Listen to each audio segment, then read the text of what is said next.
ماما دا تکلیف دارای چې وروره اوس دا څلور شپې موږ ولې شریل ته ویلور یو ونه اندراج کېږي ونه ښه کېږي ونه باد کېږي نو موږ کوم مالیات شوه په غره کې ویلور یو نه لمونځ شته نه اودس شته نه ټیکاله شته چېرته نو خبره نشته دی خو شپې توکلو مشر سړی وي وایي چې نه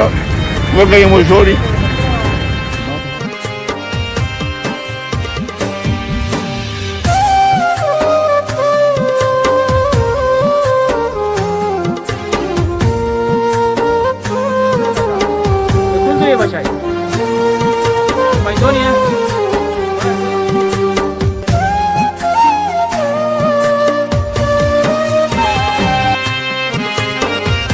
دا نن چې کوم اپریشن دی دا د ټوپک په زور په بدموشۍ باندې روان دی دا په تیرا کې د پښتنو پر وړاندې هغه تراژیدي ده چې پاکستاني پوځ په لوی لاس په لار اچولې هغه پوځ چې تل یې پښتون خپل دښمن ګڼلی وژلی او لادرکه کړی دی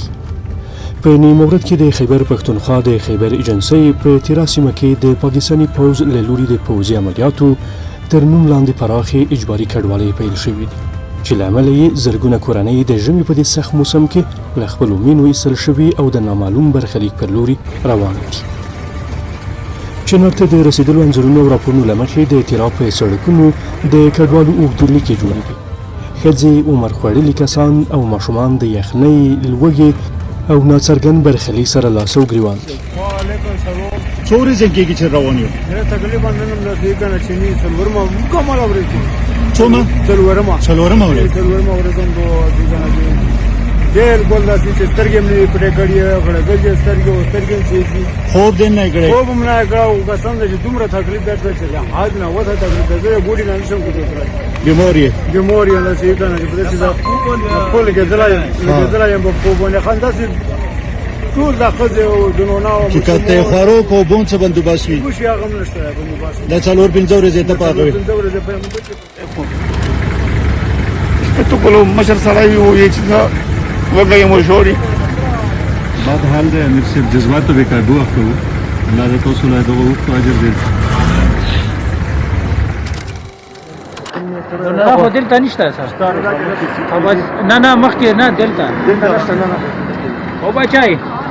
اگر سرګان شو وړو نه بچای چې کوی وي سرګان شه حواله رو سرګان شه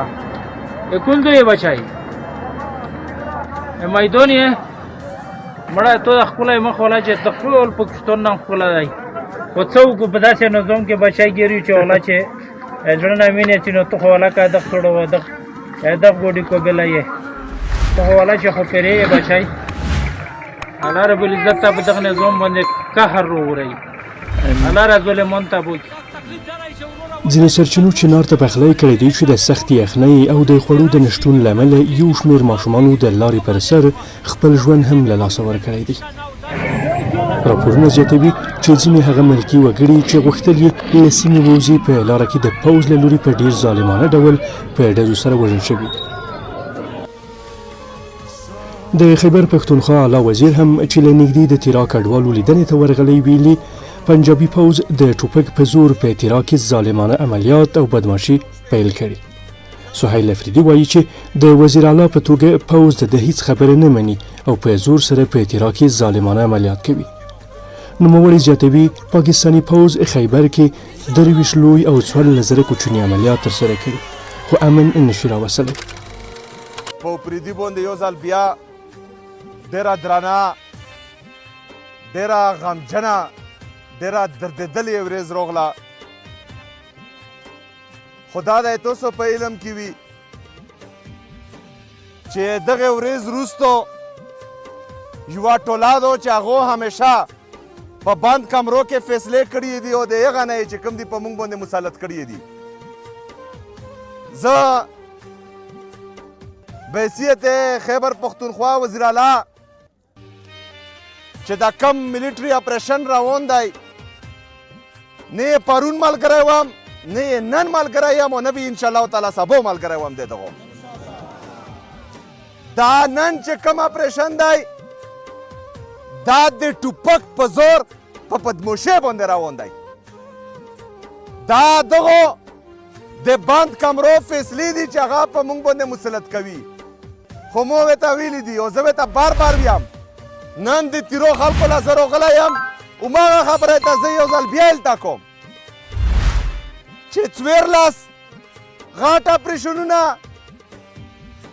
22 غاټ اپریشنونه او 14 زره وړوکي اپریشنونه ملیټري اپریشنز دغو کړي دي. خو اوسه پرې یې موږ لا په خیبر پښتونخوا کې امن نه دی راوستی. نو دا چې نن یو ځل بیا دلته ملیټري اپریشن کوي نو دغه خبرې څه ګرنټي ده چې دا نه بعد به چې کوم دي د مو په علاقه کې امن رسي. چې زه ورته یم چې مولا په دغه باندې بریفینګ روکه مولا یې چې دا د دهشتګردو ملګری دی. چې زه ورته یم چې دا پالیسي دی ناکامیابه ده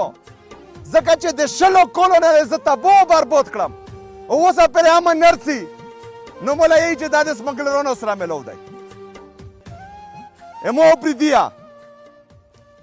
زه د الیکشن نه پهله چې څنګه یې سره ویلوړ وم الحمدلله نن یې سره هماغه شونتې د غره په شونتې ویلوړ یم. هممهاله د پاکستان د اپوزیسیون مشر محمود خان اڅکزي په جبر او زور سره له خپلو کورونو او سیمو د خلکو ویستلو ته په غبرګون کې ویلي ترهګري یوازې ټوپک او چاودنه نه ده بلکې دا هم ترهګري ده چې بېګناه خلکو ته وویل شي چې خپل کورونه پرېږدي. هغه زیاتوي په سړه هوا کې کورنۍ په لاریو کې بارول کېږي او هغه ځمکې پرېږدي چې له کلونو راهیسې پکې میشت وو. اڅکزي وایي هره ورځ لسګونه کسان وژل کېږي چې په کال کې زرګونه کېږي او بس یوازې د ترهګر ټاپه پرې لګېږي. ویره خپرول خپله اصلي ترهګري ده.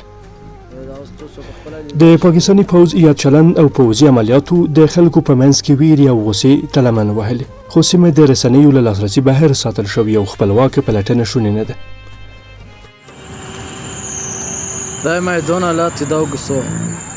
دا ټول امتراج لا ویلوړ دي او امتراج یې بند کړي دی پوه شوې او دا نه پاس بیا کلووي دا وګسه دا حالات دا ګوډې دي تر هغه سکول پرېري څه کم از کم 300 کاډې دي او ویره میر دی پوه شوې نور.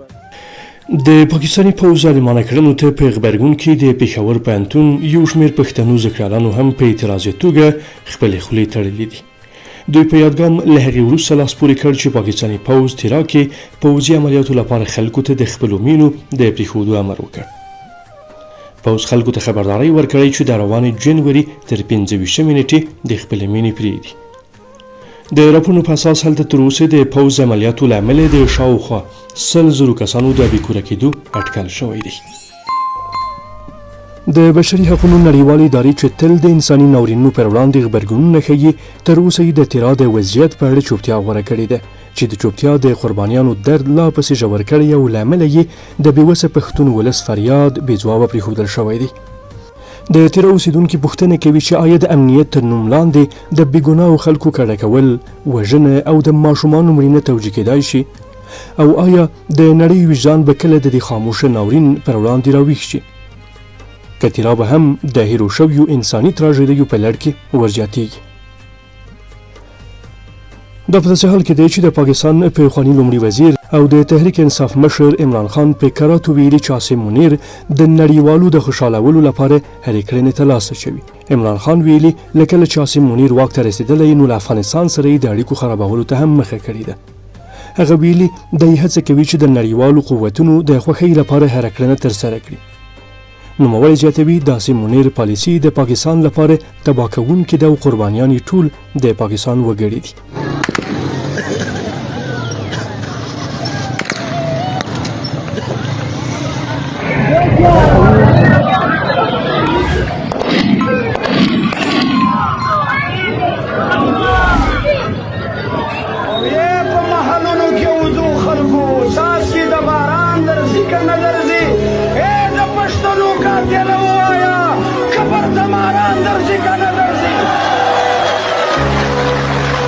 ظالم ملک به په مخ د ځمکه نه وي لکه پاکستان چې او دومره ظالم ولې د دې نااهله حکومت د لاسه د دې کمسلو د لاسه دومره عظیم